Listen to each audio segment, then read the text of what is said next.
Happy New Year! Hi there, this is Valerie, and I am willing to bet that you have made some writing-related resolutions or goals for 2025. I think that is awesome, and I totally support you, and I believe that whatever it is you want to do, you can make it happen.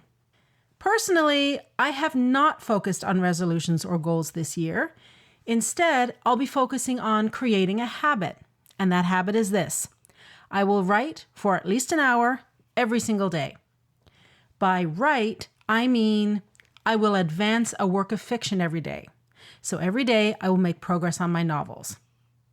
I've set a time target because that tends to work best for me. Now, you might prefer setting a word count target or a task target, but I'm thinking that when it comes to creating a new habit, time might be the best measure for me, but I guess we'll see if that's true. Now, honestly, I already do some form of writing every day, but I don't necessarily work on my novels every day, and I find that really stressful. There is always something or someone vying for my attention, and the Robert Heinlein quote has been bouncing around in my head lately. And if you don't know the quote, here it is.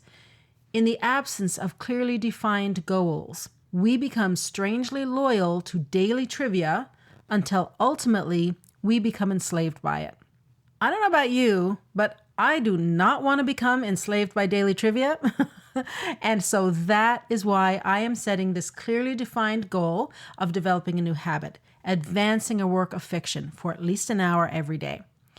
If you want to follow along or maybe even do it with me, sign up to my inner circle, valeriefrancis.ca/inner circle, because that is where I will be giving you the updates. And if there is any interest in having an informal accountability group, I'm happy to put that together.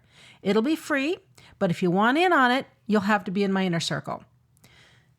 Okay, so for today's episode, I have chosen Fatal Attraction, which first aired in season 7, episode 5. Back then, I was studying character revelation, and Melanie was studying world building. Now, what I love most about this film, and the reason I am re-airing it now, is that viewed through a modern lens, this is a totally different movie. It's every bit as good, it's every bit as chilling, but the characters are far more compelling, far more complex than I think we understood back in 1987. At that time, Alex Forrest, that's the Glenn Close character, was labeled as the villain, and Dan Gallagher, who was played by Michael Douglas, was the hero. But if you watch it again, the characters are far more nuanced than that. Their behavior is so compelling that, honestly, I really do think there's a lot more storytelling goodness that we can mine from this 38-year-old movie. So anyway, I hope you enjoy this episode, and please come join me at valeriefrancis.ca/inner circle, and together, let's make 2025 our year.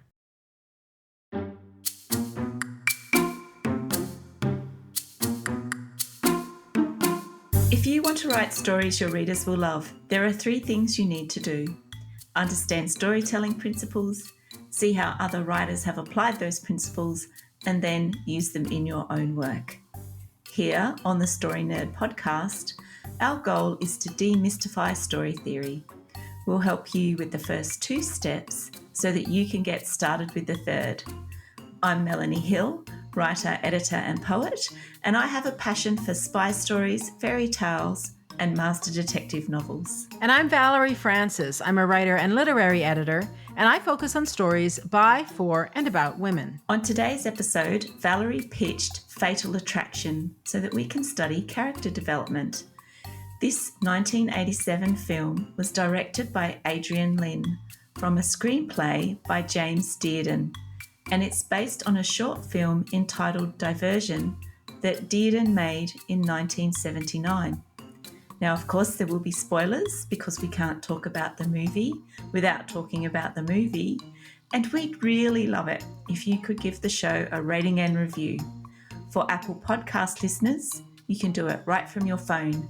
Simply go to the show's landing page, scroll down to the bottom, and click 5 stars. It's that simple.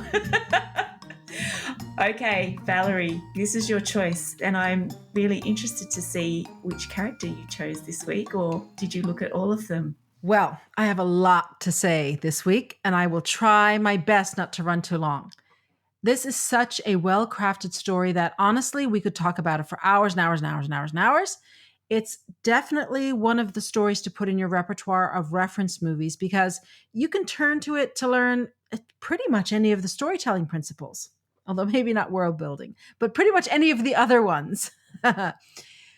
Now, way back in the first episode of this season, I said that sometimes characters are developed. In other words, the character changes from the beginning of a story to the end. Other times, the character is revealed, which means that the character doesn't change, but our understanding of that character changes. In Fatal Attraction, Alex Forrest is an example of a character who is revealed. Now, in the original movie, Alex is the antagonist, and way back in 1987, we didn't question that. We just went with it.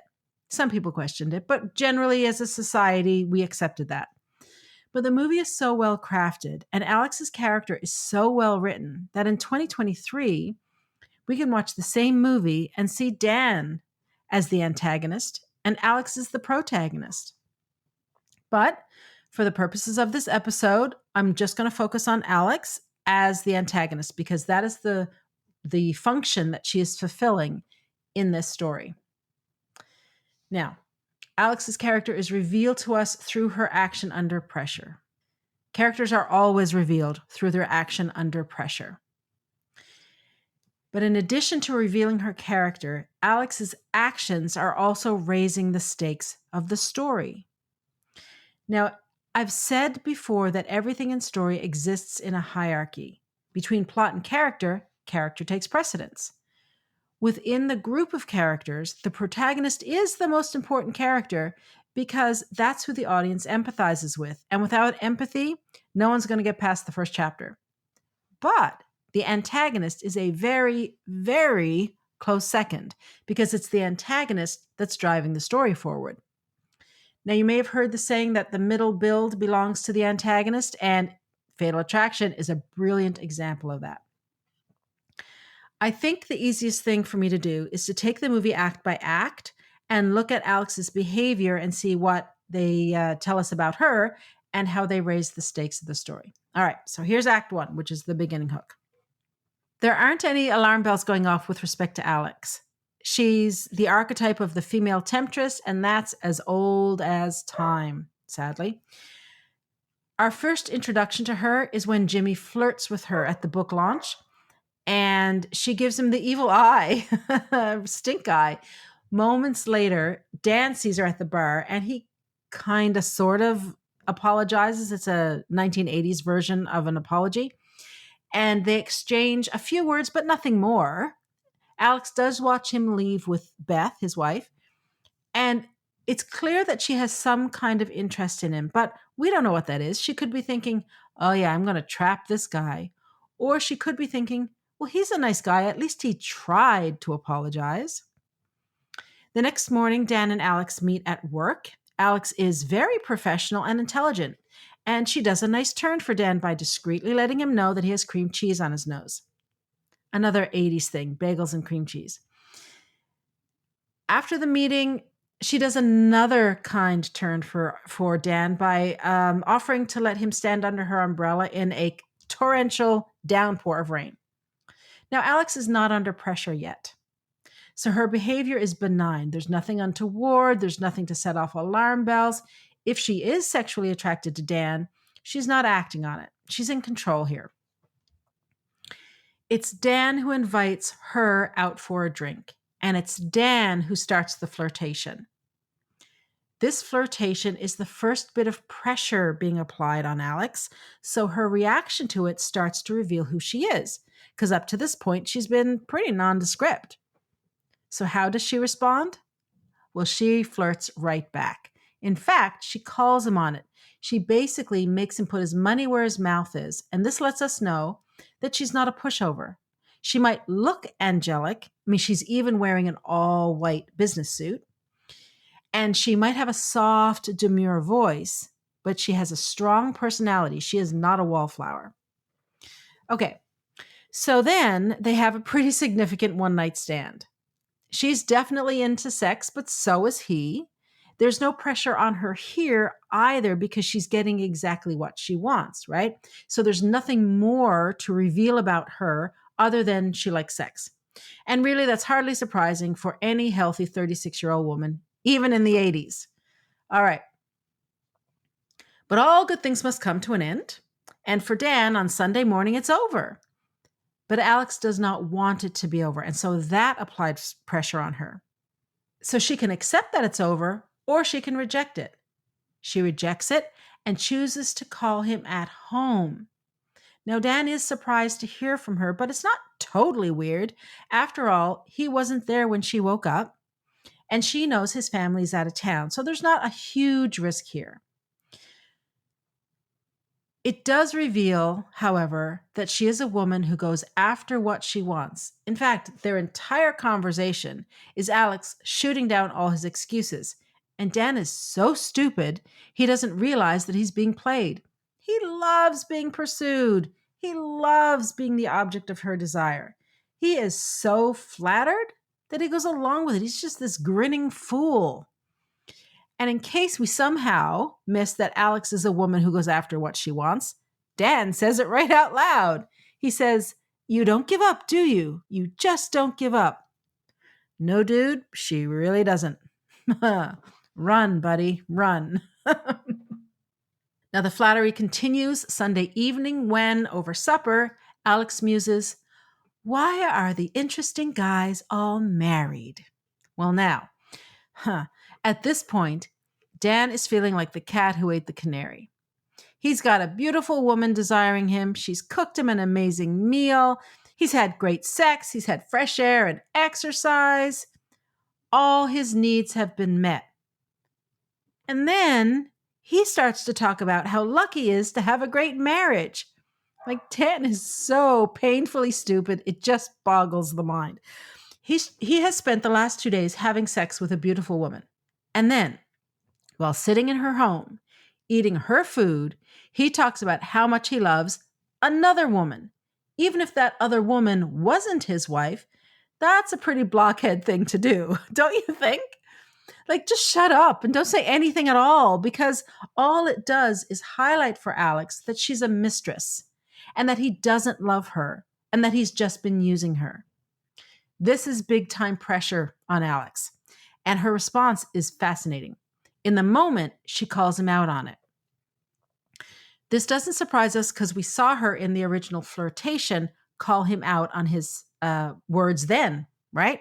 Put your money where your mouth is. She's calling him out here too. She says, "Well, if your marriage is so good, why are you here with me?" You know what? That's a damn good question. She also asks him if the tryst between them is over and if they'll ever see each other again. Now, again, this is a fair question, and it's perfectly rational and reasonable for her to ask it. It does reveal, however, that she's lonely and that she's hurting in some way. Alex's backstory is never revealed because it's not the point of the film. And in this kind of a story, you don't want to create empathy with the antagonist. The filmmakers intentionally have not given us this information because they want the audience's empathy to stay with Dan. I know Glenn Close had a whole backstory for her, though. Now, Alex manages to keep Dan with her until Sunday evening, when he absolutely must go home. He can't put it off any longer because his family is returning. The fantasy must end now. It was fun while it lasted, but it's over. This is when we really start to understand who Alex is, who she truly is. This is the most pressure we've seen her under so far, and her action is extreme. Now, at first, what she does and what she says makes sense. We can understand that she doesn't like it when he runs off right after they've made love. It's like a wham, bam, thank you, ma'am kind of setup. We can understand that. And no, Dan hasn't considered her feelings for 1 second. He really has not. Nor has he been considering his wife's or his daughter's feelings. He has been thinking only about himself. So they argue and she kicks him right in the rear end. And that was cathartic, I must admit. And it seems like this is the end, okay? Until she slits her wrists. Now, this, if this doesn't reveal a character, I don't know what does. It tells us a lot about Alex. She is already a million miles from the woman we thought we knew. That nice woman who discreetly let Dan know they had cream cheese on his nose, that's who we thought Alex was. She's already way, way, way far away from that, and she's only getting started. But what this is our first indication that Alex is not well. It's also a clear indication that the antagonist is calling the shots here. Now, she has been from the beginning. Dan just wasn't aware of it, but he knows now. Up to this point, the stakes have been relatively low for Dan. It's not like Beth will find out about the affair. I mean, the risk of that is low.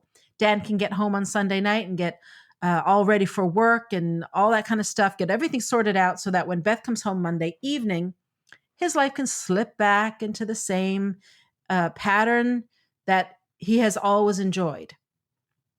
But when Alex slits her wrists, he has to stay with her all night. The chance of him getting caught now is much higher.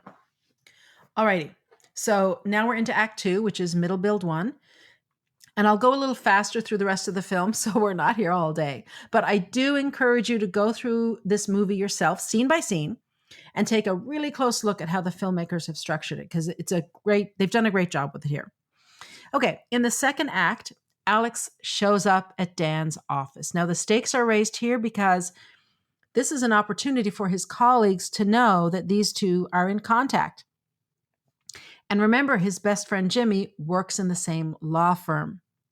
Alex seems much more rational now and much more like the woman that we met at the outset of the film. She says that she has come to apologize and thank him for helping her. When he rejects her offer to see Madame Butterfly, she appears to take it in stride. And as far as Dan is concerned, they are parting amicably. This is major pressure for Alex. She wants Dan, but he doesn't want her. This is rejection. So what is she going to do? Well, Dan's life, you will notice, returns to normal, absolute normal. He's having a great time with his wife and the other couple that they hang out with. They're bowling. He is living the life of Riley. But her life is much worse than it was to begin with, because now she's dealing with this rejection.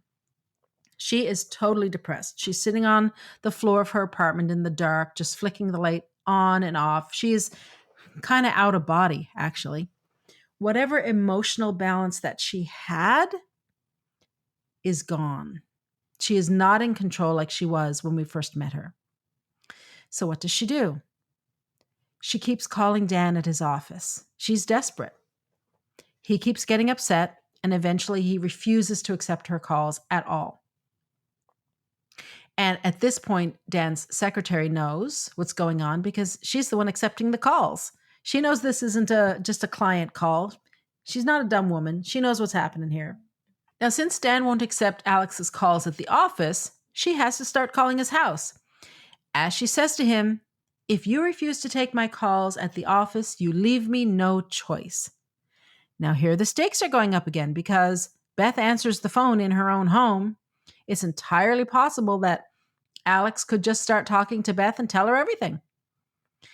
When Alex can't get Dan on the phone at his home during waking hours, because, Beth answers the phone, she calls him at 2 a.m.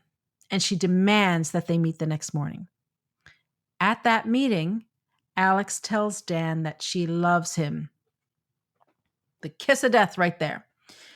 Alex is under a lot of pressure here, and this behavior reveals how desperate she is. Then at the midpoint shift, Alex reveals that she's pregnant. Now, I think we're supposed to believe that this is legitimate, but it seems too convenient by half in terms of a plot device for me. And I did a little research on this, and there has been a lot of discussion since 1987 as to whether she really is pregnant. So, whether she is or isn't, Dan believes that she is. So when Alex is under pressure here, what does she do? Because Dan says, well, it's got nothing to me. I'll pay for the abortion. Uh, Great guy. This is pressure now that she's under. It's going up and up and up. So what does she do? She exerts more pressure on Dan. And of course, the stakes are going up because it would have been one thing for Beth to have found out about an affair, but to find out that the woman he had an affair with is now expecting his child, this is a whole different ball of wax.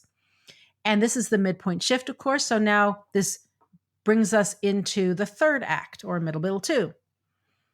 Dan is still trying to get away from this woman. So what he does is change his phone number, which means that Alex shows up at his house, and he comes home one day and Alex is in the living room having a lovely cup of tea with his wife.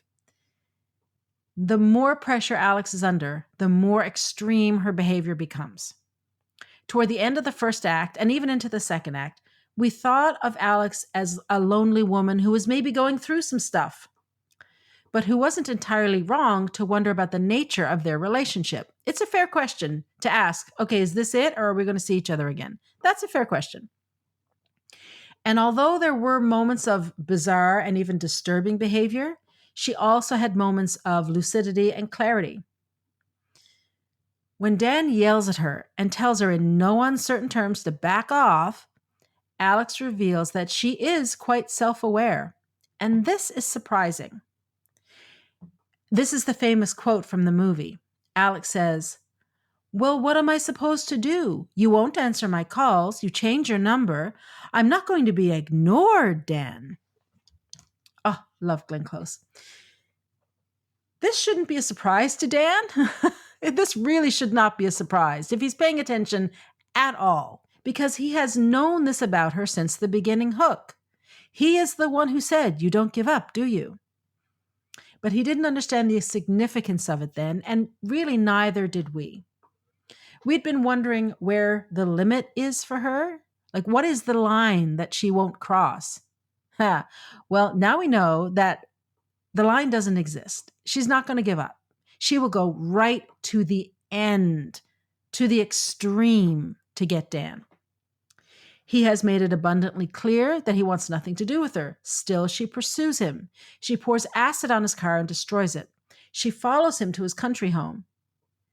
And the famous boiling the pet rabbit scene, which is still disturbing. Even though you know it's coming up and you've seen that clip 1,000 times since 1987, it's still disturbing. Even though I know it's not a real rabbit, doesn't matter. So Alex keeps upping the ante, and that's exactly what the antagonist does. That's her job in the story. That is her whole job in the story as an antagonist. Her behavior becomes more and more extreme, which means that for Dan, the stakes, or what he stands to lose, gets higher and higher and higher. At this point, his professional reputation isn't what it was at the outset. His secretary knows something's up. His best friend, who is also his colleague, knows the whole story. The local police also know the story because that lieutenant was not born yesterday. But he does still have his family. Not for long. This brings us now into the ending payoff. And the inciting incident there is when Alex kidnaps Ellen from school. Now, these stakes are high. This is high. Even though I've seen this movie before, I still felt myself becoming anxious because it's a little kid. And you're wondering, you can't help but wonder, oh, is this kid going to be safe? What's happening? But really what Alex is doing there, her intention, I don't think, was to harm the child. It was to let Dan know how close she can get to him and to his family. When Dan confronts her and nearly chokes her to death, I might add, these are life and death stakes, also extremely high, Alex attacks him with a knife. At the very end of the film, Alex confronts Beth. And although she's there to attack Beth, she actually harms herself by slicing her leg with the knife. It's kind of gruesome. And in the end, Beth shoots Alex and kills her, which of course means that Dan has gotten away with the whole thing. Moving right along before I have a rant. But this isn't the original ending. In the original ending, Alex commits suicide. Dan is arrested, but Beth finds a cassette on which Alex admits her intention to take her life. I think the original ending is much more in keeping with Alex's character. But whichever ending you prefer, the truth is that Alex is unwell. She is suicidal, and we know that from the beginning hook when she slit her wrists. But there is more to her. It's too easy to just dismiss her out of hand because this is a very layered and complex character. Alex is obsessive, she's compulsive, she's lonely, she's depressed. Like there's a lot going on with her psychology. The affair with Dan did not make her this way. She was like it all along. Their affair brought it to the surface and made the audience aware of it. So if you watch the movie a second time, knowing who Alex really is, it's a totally different story. That original flirtation scene in the restaurant becomes quite chilling if you look at the way Glenn Close is portraying the character. What looks originally as kind of coquettish is unnerving when you understand what she's going to ultimately do. Even that Saturday morning office meeting, even that's chilling because that's the last time that Alex had control over herself. And again, I mean, it's Glenn Close, so the performance is genius. Now, I feel like I just flew through Alex's character revelation. I hope I did it some kind of justice. The important points to remember here are that Alex does not change. What changes is our opinion of her. Alex's behavior not only reveals her character, but it also raises the stakes for Dan and consequently for the story. And in fact, that's what's driving the story forward. And finally, the antagonist has to have a point, and Alex makes many good points throughout the film. Okay, Melanie, it's time for me to stop talking and hand the mic over to you. How did you find world building for Fatal Attraction? Well, it was actually a bit tricky because there isn't necessarily much world building in the movie, but that sort of, and it is the primary world. So that, we would expect that, especially after what we talked about last week in the episode. The world building in Fatal Attraction isn't more or less nuanced than the other movies set in the primary world of New York, right? And this is the same setting as the movie Can You Ever Forgive Me? But it is a very different world, but it's not necessarily so different that it's unusual. The cityscapes are similar, but it is the smaller detail of the characters' everyday spaces that differentiates their worlds. So in Dan's world, there are many pictures of his wife and daughter, as well as family photos of the three of them, right? They're everywhere. Those photos are everywhere. Their apartment at the beginning of the movie where they live is small and cozy. And Dan apparently loves both his wife and his daughter. And they have good friends in Jimmy and Hildy, and even the dog seems great. So the world at the beginning of the movie is very cozy and very nice for Dan. But despite all this boring happiness, Dan meets Alex, and Alex's world is different. There's wild sex, there's Latin dancing, there's more sex in the elevator, and her energy in the outdoors when they go to walk the dog is actually quite intense. And there is something interesting about Alex when she's in her apartment.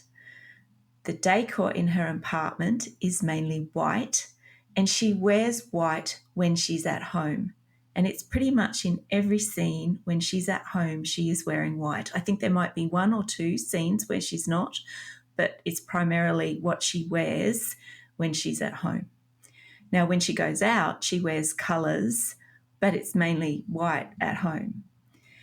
And this could be to keep her home as neutral as possible, as a contrast to her behaviour. Or it could be to convey the one part of her personality that is rooted in innocence. Now, I can hear you say, oh my gosh, what is she talking about? Alex is innocent? Oh my goodness. She's the psycho woman and the antagonist, right? But hear me out. If Alex is mentally ill, it is a possibility that something happened to her in her childhood and that the external actions we see are there to protect her childlike self. So the white clothing could be symbolic of her inner child. However, regardless, I do think it was a conscious choice to dress her in white for most of her home scenes. And I also think that the white is the visual link between Alex and Madame Butterfly. But I'll cover that in a minute. Now, as you'd expect, there are many scenes in homes and in the places that Dan spends his time, such as his office and with his family friends Jimmy and Hildy. And the movie starts and finishes in the family home with Dan's family intact. And I think that is very significant, right? The one aspect of the settings that really fascinated me this week was how the two halves of the movie were different in terms of their setting and their worlds. The first half was mainly set in Dan's home and Alex's home. The second half of the movie has more variety of settings, so the world opens up to demonstrate that Alex's reach is growing, even though Dan feels like his world is closing in. Now, of course, as Valerie mentioned, there's Dan's car, there's the move to the country, there are even more scenes in Dan's office, there's the new house, the backyard, and Ellen's school. Now, as Alex becomes more and more like a stalker, then the world building supports Alex's increasing impact on Dan and then Ellen and Beth as well. So the expansion of the world is symbolic of her reach, basically. However, in direct contrast with the greater variety in the settings in the second half, it is interesting that Alex doesn't directly threaten Dan's professional life. Now, she does turn up at his work, but his career per se is never threatened or presented as threatened in the movie. And I found this as a bit odd, considering that they met because of their work and people were aware of who she was. But perhaps being a defamation lawyer means that it's difficult to be defamed. I'm not really sure. But I don't think there was ever a real direct threat to his career. And it's something that Alex could have threatened quite easily with her company or her work being a direct, having that law firm as a direct client for them. Now, it is also worth noting that the final showdown between Dan, Alex, and Beth happens in the bathroom. And the bathrooms are intimate places, right? That's where we are naked and where we become very vulnerable. And it is significant in this story that the climactic scene takes place in this setting. And so setting then becomes important as a general rule because it either reinforces or contrasts the action that is happening between the characters.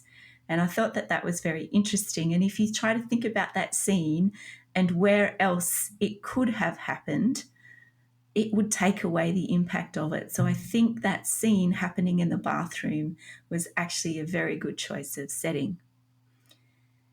And that goes, as you're writing, that goes for things that you need to think about. How does this support the action that's happening, or how does it directly contrast or contradict or signify other things to the reader about the characters and what is actually happening and going on? Now, the use of Madame Butterfly, and this is the bit that I found the most fascinating this week, right? So the use of Madame Butterfly as a parallel metaphor in the movie offers the audience, I think, the most significant commentary on Dan's behaviour. And this is important because Dan gets off lightly in the movie. Now, of course, the audience must be aware of the plot of Madame Butterfly for this to work. And I think it's generally well known enough that maybe the majority of people have some sort of understanding of it. Now, the antagonist in Madame Butterfly is Pinkerton. And he's an American who goes to Japan as part of his role in the Navy. And he marries a 15-year-old Japanese girl given the nickname Butterfly, so that he can have a sexual affair while visiting Japan. He has no intention of staying married to Butterfly, and he leaves her shortly after the wedding so that he can go and find a proper American wife. Now, Pinkerton is completely amoral because he doesn't believe he is bound by any morality. He is entitled and he believes that he can get away with his deception. He is arrogant to a T. Pinkerton is also a coward. When he returns to Japan 4 years after leaving Butterfly, he brings his wife with the intention of adopting Butterfly's son.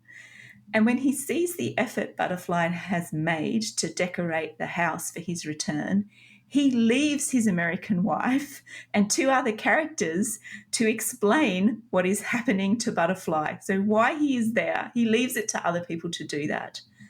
And then Butterfly actually realizes what she should have realized all along, that he's never coming back, that it wasn't a real marriage. And she says goodbye to her son. So she's going to hand over her son to this American couple. And then she goes and kills herself. But she does it in a way culturally that means that she regains her honor. Now, the original ending, as Valerie has mentioned, of Fatal Attraction has Alex doing the same as Butterfly. Butterfly was delusional about Pinkerton. She did think he loved her, and she gave up her religious beliefs, culture, and family for him. But once she'd realised what he'd done, the only way for her to regain her honour was to kill herself. And the inscription on the knife that she uses to do that actually says, "Let him die with honour who cannot live with honour." Now, Alex was meant to kill herself in the same way as Butterfly, and this ending was also, I think, meant to reflect Alex's love for that opera. However, the test screening showed that the audience did not like that ending, so it was rewritten and reshot. Now, noting there are some similarities between the opera and the film, I believe Alex is a Butterfly-like character, and in the same way, I think that Dan also mirrors Pinkerton. Alex's white attire, which I mentioned before, is also reflective of the white attire worn in honourable suicide rituals, and Butterfly actually wears a white kimono when she dies in the opera.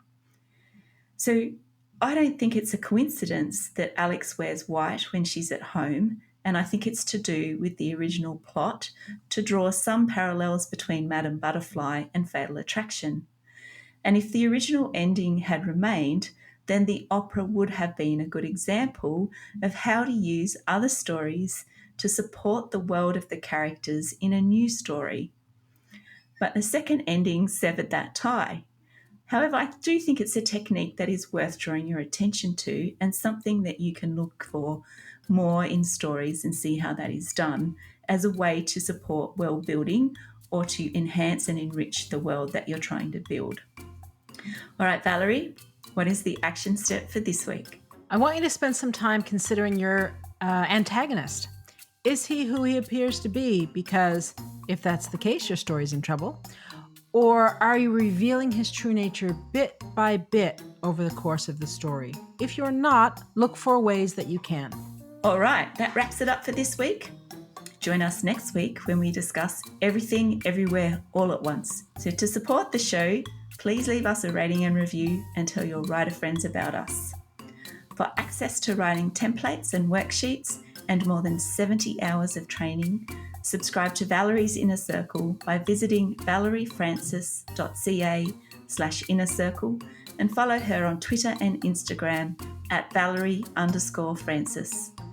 If you'd like to get my tips about books to help you read like a writer, visit me on Facebook and Instagram under Melanie Hill Author, or find out more about me at melaniehill.com.au. And remember, story theory doesn't have to be difficult. It's a tool to help you write more, not less. So take it one step at a time and have fun.